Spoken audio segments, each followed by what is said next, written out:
Bersama Kak Noven lagi, pencarian dari halaman 116 ya. Saya mulai berpikir dengan jelas semuanya ini, tetapi seringkali dan setelah itu saya mempunyai pengalaman besar seperti ini yang tidak dengan mudah saya lupakan.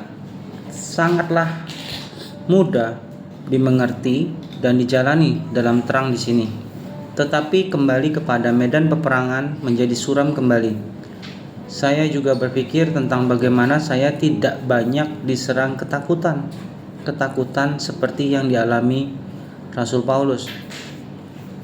Tetapi kecenderungan saya adalah ketidaksabaran dan kemarahan yang menjadi penyimpangan dari perspektif yang harus kami punyai dengan tinggal dalam Roh Kudus. Hikmat berhenti dan berbalik kepada saya. Lalu Hikmat berkata demikian, "Engkau adalah bejana dari tanah liat, dan itulah engkau selagi engkau berada di bumi. Bagaimanapun engkau dapat melihatku dengan jelas seperti di sini. Jika engkau melihat dengan mata hatimu, engkau bisa dekat kepadaku, seperti orang-orang yang pernah dekat padaku. Bahkan lebih lagi, aku sudah membuat jalan untuk setiap orang mendekat kepadaku, seperti yang mereka inginkan. Jika engkau ingin lebih dekat denganku, lebih dari Paulus, engkau bisa." Beberapa orang menginginkan ini, dan mereka sangat menginginkannya sepenuhnya, mengesampingkan segala sesuatu yang menghalangi keintimannya denganku. Mereka akan mendapatkan apa yang mereka cari. Jika ini pencarianmu untuk dapat berjalan di bumi sama seperti engkau berjalan denganku di sini, aku akan sedekat ini denganmu di sana. Jika engkau mencari aku, engkau akan menemukan aku.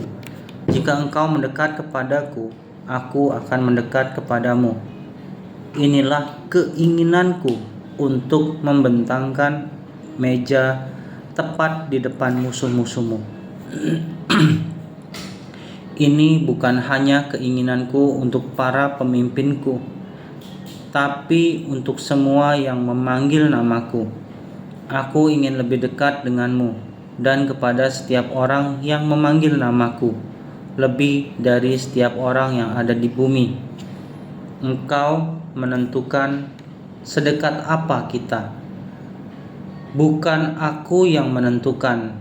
Aku akan ditemukan oleh orang-orang yang mencariku. Engkau berada di sini karena engkau meminta penghakimanku atas hidupmu. Engkau mencariku sebagai hakim, dan sekarang engkau menemukan aku. Engkau tidak harus memikirkan bahwa engkau sudah melihat kursi pengadilanku. Sekarang maka semua penghakimanmu adalah penghakimanku. Engkau hanya mempunyai penghakimanku saat engkau bersatu denganku dan mencari urapan Roh Kudus. Mencari urapan Roh Kudusku. Hal ini dapat diperoleh atau hilang setiap hari. Aku mengizinkan engkau melihat malaikat-malaikat dan memberikanmu banyak mimpi dan penglihatan, sebab engkau selalu memintanya kepadaku. Aku senang memberikan anak-anakku pemberian yang baik yang mereka minta bertahun-tahun. Engkau memintaku hikmat, jadi engkau menerimanya. Engkau memintaku untuk menghakimimu, jadi engkau menerima penghakimanku. Tetapi pengalaman-pengalaman ini tidak akan membuatmu bijaksana sepenuhnya ataupun menjadi hakim yang benar. Engkau hanya memiliki hikmat dan penghakiman. Itu jika engkau berada di dalamku. Jangan pernah berhenti mencariku. Semakin engkau bertambah dewasa, semakin engkau membutuhkan aku. Semakin engkau bertambah dewasa, semakin sedikit engkau menyembunyikan dariku atau yang lainnya, karena keinginanmu adalah selalu berjalan dalam terang. Engkau sudah melihatku sebagai Tuhan, Juru Selamat, hikmat dan hakim.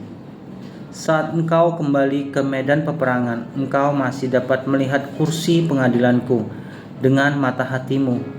Jika engkau berjalan dengan pengetahuan bahwa semua yang engkau pikirkan benar-benar dibuka di sini, engkau akan bebas untuk hidup seperti di sini. Hanya jika engkau sembunyi dariku atau yang lain, maka selubung-selubung itu kembali menyembunyikan aku darimu. Akulah jalan kebenaran dan penyembahku harus menyembah dalam roh dan kebenaran. Kebenaran tidak akan pernah ditemukan dalam kegelapan, tetapi selalu berada dalam terang. Terang menunjukkan dan membuat manifestasi. Hanya jika engkau mencari untuk ditunjukkan dan mengizinkan hatimu untuk dibuka, mau berjalan dalam terang karena aku adalah terang. Karena aku adalah terang itu. Persekutuan yang benar denganku membutuhkan keterbukaan yang seluruhnya. Persekutuan dengan umatku juga membutuhkan hal yang sama. Saat berdiri di depan kursi pengadilanku, engkau merasakan kebebasan dan rasa aman yang lebih dari yang pernah engkau rasakan. Sebab engkau tidak perlu menyembunyikan apapun. Engkau merasa lebih aman karena engkau tahu bahwa penghakimanku adalah adil dan benar. Perintah moral dan spiritual alam semesta ciptaanku adalah sepasti perintah alam yang didasarkan pada hukum alam.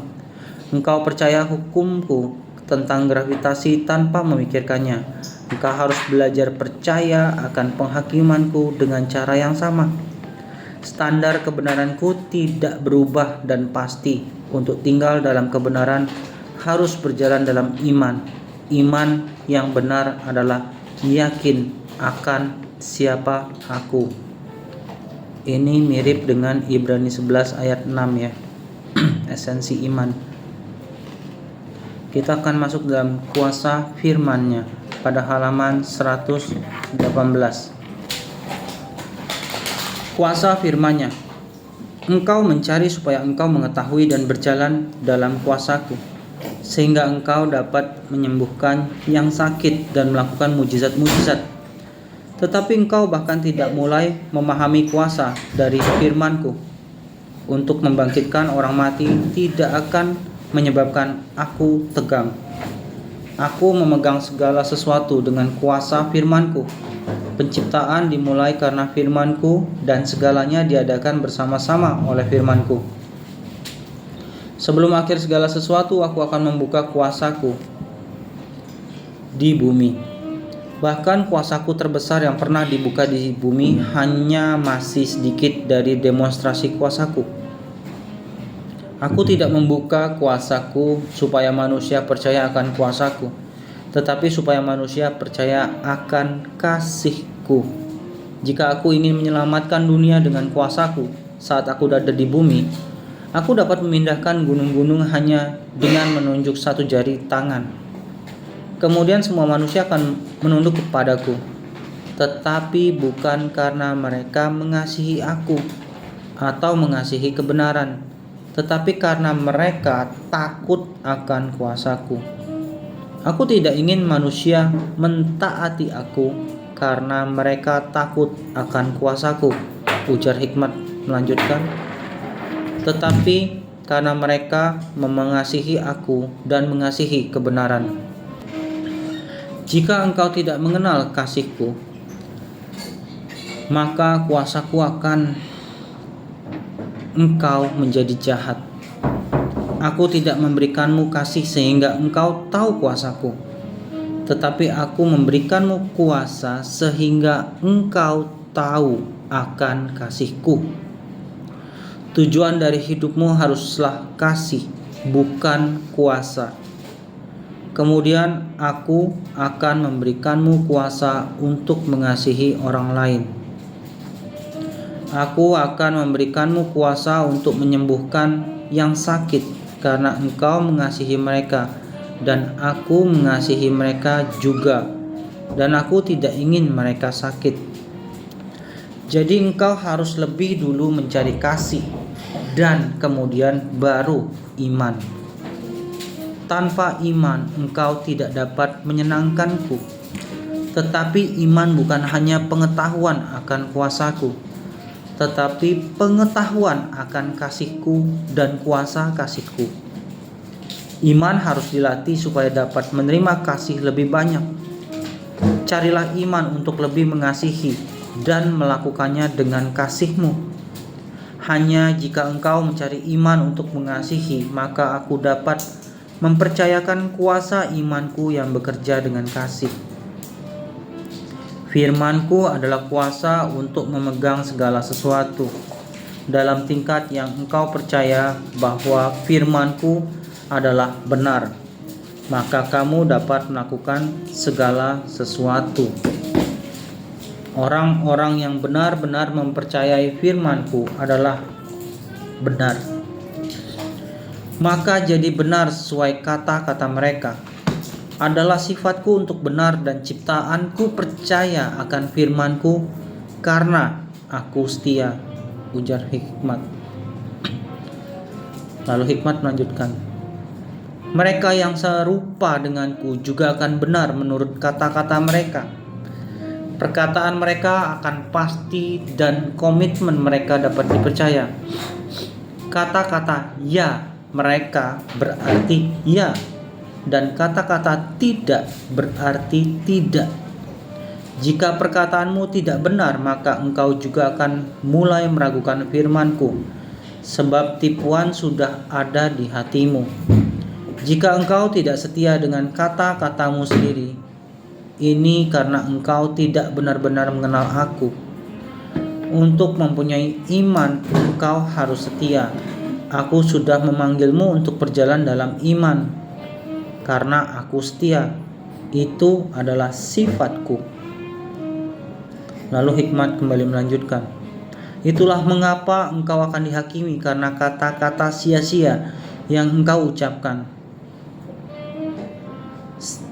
Kata-kata sia yang engkau ucapkan sembarangan adalah karena sedikit memperhatikan. Kata-kata mempunyai kuasa, dan orang-orang yang sembarangan bicara dapat dipercayakan dengan kuasa firmanku. Kata-kata mempunyai kuasa, dan orang-orang yang sembarangan bicara tidak dapat dipercayakan dengan kuasa firmanku. Ingat ya, tidak dapat dipercayakan dengan kuasa firmanku, ujar Hikmat. Ini adalah hikmat untuk berhati-hati dengan perkataanmu dan untuk menjaganya seperti aku. Perkataan Tuhan mengalir seperti gulungan gelombang besar di lautan. Saya merasa seperti Ayub di depan angin puyuh. Saya pikir saya menjadi semakin kecil dan semakin kecil, dan kemudian sadar bahwa dia menjadi lebih besar. Saya tidak pernah merasakan begitu terbuka bagaimana saya dapat santai bersama Tuhan. Saya merasakan seperti seekor semut yang menatap pada gunung. Saya tidak lebih daripada debu, dan dia berbicara kepada saya. Saya tidak dapat tahan lagi dan berbalik setelah beberapa waktu. Saya merasakan tangan yang menenteramkan hati di pundak saya. Itu adalah Hikmat. Kemuliaannya sekarang semakin bertambah besar, tetapi dia kembali menjadi seukuran saya. Ujar Hikmat, apakah engkau mengerti apa yang akan terjadi kemudian? Tanya Hikmat. Mengetahui betul bahwa Tuhan bertanya bukan karena dia mencari informasi, tetapi saya mulai memahami apa yang akan terjadi. Saya tahu bahwa itu adalah kenyataan. Dibandingkan dengan dia, saya sedikit lebih kecil dari debu dari bumi. Dan untuk beberapa alasan dia ingin aku mengalami kenyataan dengan cara yang mendalam. Dia menjawab pikiran-pikiran saya dengan panjang lebar. Lalu Hikmat melanjutkan, apa yang kau pikirkan itu benar, tetapi perbandingan antara manusia dan Tuhan bukan hanya untuk ukurannya. Engkau mulai mengalami kuasa dari firmanku. Untuk menjadi percaya oleh firmanku adalah untuk dipercayakan dengan kuasa yang olehnya alam semesta dijadikan. Aku tidak membuatnya untuk membuat engkau merasa kecil, tetapi untuk membantumu memahami keseriusan dan kuasa yang dipercayakan kepadamu, yaitu firman Tuhan. Hikmat melanjutkan, untuk segala usaha kerja kerasmu ingatlah akan pentingnya sepatah kata firman dari Tuhan untuk manusia yang lebih berharga dari seluruh harta di bumi. Engkau harus mengerti dan mengajarkannya kepada saudara-saudaraku untuk menghargai nilai dari firman-Ku. Sebagai orang yang dipanggil untuk membawa firman-Ku, engkau harus menghargai nilai dari perkataanmu sendiri. Orang-orang yang membawa kebenaran haruslah hidup benar. Akan Kak Noven lanjutkan berikutnya dari halaman 121 dengan judul Pertemuan dengan para penginjil. Tuhan Yesus memberkati.